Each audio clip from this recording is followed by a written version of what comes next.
पुष्पगुच्छ से इनका स्वागत करें। श्री दिनेश जी से प्रार्थना करता हूं कि शर्मा जी का परिचय दे। नमस्कार, जोर से बोलो यार। नमस्कार। नमस्कार। आप क्या लेट आए क्या? अशोक शर्मा जी का मैं यहाँ पे स्वागत करता हूँ और बहुत ही ब्रीफ इंट्रोडक्शन उन्होंने अपना भेजा है जो कि मैं आपके साथ शेयर कर लेता हूँ। शर्मा जी ज़्यादातर शर्मा जी के नाम से ही जाने जाते हैं और शर्मा जी ने अपनी सिविल इंजीनियरिंग की पढ़ाई बम्बई से की है और वे आधुनिक वैज्ञानिक तरीके से वास्तुशास्त्र, ज्योतिष शास्त्र को हैंडल करते हैं। शर्मा जी देश विदेश के विविध व्यापारियों, उद्योगपतियों और संस्थाओं के आमंत्रण पर वहाँ पर जाते हैं, जैसे आज अपने यहाँ पे आए हैं, और योग्य मार्गदर्शन करते हैं। वे वेदांत के सत्य को ध्यान में रखकर वास्तु एवं ज्योतिष शास्त्र को खूब सरल तरीके से लोगों के सामने रखते हैं। जीवन के बहुअंगी क्षेत्रों को केंद्र में रखकर समृद्धि एवं शांति के उपायों को बताते हैं। दोस्तों, आप सबको जैसे मालूम ही है कि आदमी अपने भविष्य के बारे में बहुत जिज्ञासा रखता है और उसका समाधान ये करते हैं।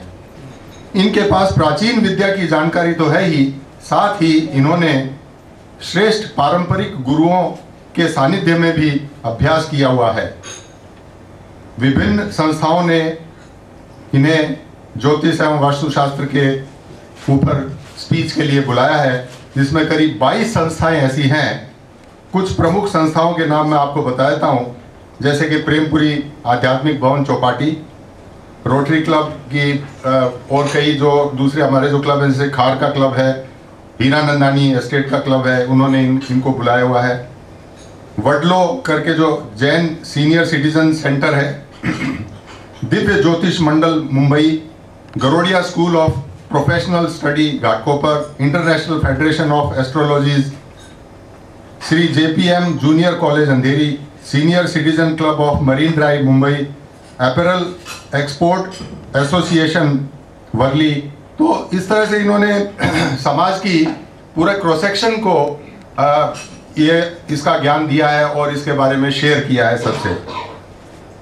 आज हम लोगों ने इनको astrology art of destiny management पर बोलने का आग्रह किया है, जो कि मुझे पूरी उम्मीद है वो जस्टिफाई करेंगे। Let us listen to him. Thank you. आज का हमारा विषय है ज्योतिष, आर्ट ऑफ डेस्टिनी मैनेजमेंट। जब हम आर्ट ऑफ डेस्टिनी मैनेजमेंट की बात करते हैं, सुनते हैं कि भाग्य के व्यवस्थापन की कला, हिंदी में अगर कहें तो भाग्य के व्यवस्थापन की कला, तो ऐसा लगता है क्या भाग्य को बदला जा सकता है? अरे यार, टाइम पास कर रहा है। बदला नहीं जा सकता।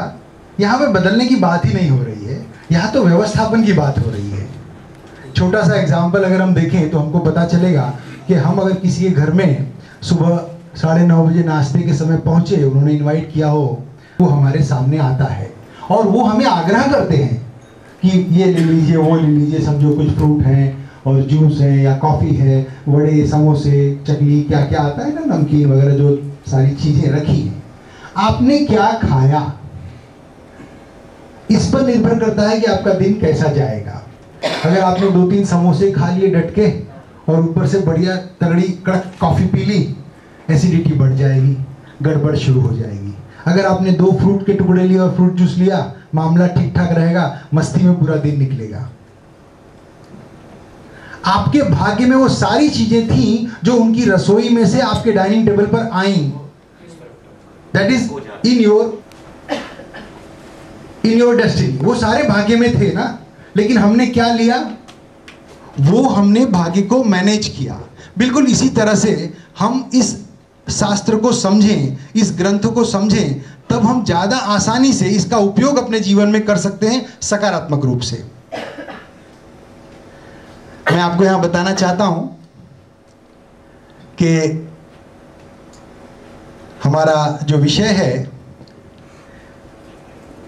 इसमें हमने 7 बातों को रखा है, 7 बातों को रखा है। अगर इन 7 ग्रह होते हैं, 7 दिन होते हैं, 7 वार, आप समझते हैं ना, शनि, सूर्य, राहु, केतु, मंगल, बुध, गुरु, ऐसे ग्रह हैं, उसमें 7 प्रमुख हैं। इन 7 बातों को हम ध्यान रखें तो हमारा मामला बहुत बढ़िया से अच्छा हो सकता है, या अगर ध्यान नहीं रखें तो गड़बड़ में हो सकता है।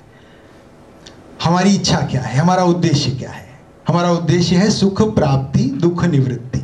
हम जीवन में एक उद्देश्य लेके चल रहे हैं, स्टार्ट कर रहे हैं, सुख प्राप्ति, दुख निवृत्ति। इसके अलावा और किसी के पास कोई एजेंडा नहीं होता है। किसी भी प्रकार से वो घूम के इसी बात पर आना चाहता है कि उसे सुख मिल जाए और दुख हट जाए। सुख क्या है, कैसे मिलेगा? यहां तक कि बहुत सारे नीति के ग्रंथ कहते हैं कि किसी भी प्रकार से विद्या और अर्थ की प्राप्ति करो। अजर अमरवत प्राज्ञो विद्यार्थम च चिंतयेत गृहीत इव केशेषु मृत्युनो धर्माचरेत। यानी जब हमको पैसा कमाना हो और विद्या कमानी हो, पढ़ाई करनी हो, नॉलेज लेनी हो और धन अर्जित करना हो, तो ये समझ के करना चाहिए कि हम अजर और अमर हैं, कभी मरने वाले नहीं हैं। इस तरह से हमको अपने प्रयत्नों को, ढेर सारे एफर्ट्स को रख देना चाहिए। ऐसे हमारे नीति के ग्रंथ कहते हैं। इन सभी बातों को समन्वय किया है मैंने एस्ट्रोलॉजी के 7 सूत्रों में। इन 7 सूत्रों को भी अगर हम देखें तो बहुत आसानी से हम बहुत समझ सकते हैं। हम क्या करते हैं, पंडित जी के पास जाते हैं, पंडित जी कहते हैं भैया कुंडली दिखाओ, कुंडली देखते हैं, फिर कहते हैं कि इस कुंडली के अंदर आपकी इच्छाएं तो बहुत हैं, आप चाहते हैं ये करना, वो करना, वो करना, सारी बात, लेकिन आपका सूर्य बड़ा खराब है, या शनि खराब है, या मंगल खराब है, गड़बड़ में है। होता क्या है, हम कोशिश करते हैं कि इन 7 बातों को, 7 ग्रहों को, जिनका बहुत ज्यादा प्रभाव ज्योतिष के माध्यम से हमारे जीवन पर देखा जाता है, उनको अच्छी तरह से समझ लें एक चाबी की तरह, तो हम व्यवस्थित अपने जीवन को कर सकते हैं।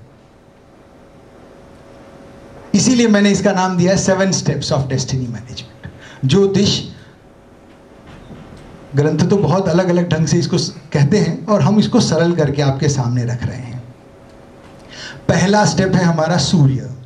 ज्योतिष में हम कुंडली को देखते हैं तो कहते हैं सूर्य हमारे लिए आत्मा कारक ग्रह है। सूर्य हमारा आत्मा कारक ग्रह है। ऐसा कहते हैं ना कि हम सूर्य से क्या चाहते हैं, ज्योतिष में हम चाहते हैं सत्ता, प्रकाश, प्रभाव, स्वतंत्रता। ये सब चीजें हम सूर्य से चाहते हैं। ये जो भावनाएं हमारे अंदर पैदा होती हैं वो सूर्य की वजह से होती हैं। जिस भी कुंडली में सूर्य बहुत अच्छा हो तो हम कहते हैं कि सूर्य बहुत अच्छा है, इसका मतलब आप सत्ता के साथ जुड़े होंगे, सरकारी अधिकारी होंगे, बहुत बड़े ऊंचे पद पर होंगे, वगैरह वगैरह वगैरह। सूर्य अगर गड़बड़ है तो क्या मुश्किल होगी वो देखते हैं। अगर सूर्य गड़बड़ है तो सूर्य की नकारात्मक स्थिति से 2 बातें गड़बड़ होती हैं। पहली बात होती है उच्च वर्ग से परेशानी होती है। जो हमारे सीनियर्स हैं वो हमको कुछ दिक्कत करते हैं, हमारे अनुकूल नहीं होते या हम उनके अनुकूल नहीं होते, कुछ मतभेद चलने लगते हैं और हमारी स्वतंत्रता को बाधित होना पड़ता है। हमको अटका दिया जाता है, रोक दिया जाता है, बंधन दिया जाता है। यह सूर्य का नकारात्मक प्रभाव है।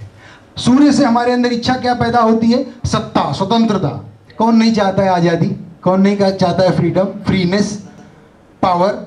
लेकिन यह सूर्य गड़बड़ करता है। यहां पर करना क्या है, आसान तरीका है। हमारे यहाँ ज्योतिष में और नीति के ग्रंथ भी कहते हैं आदित्यस्य नमस्कारम ये कुर्वन्ति दिने दिने जन्मांतर सहस्त्रेषु दारिद्र्यम नोपजायते।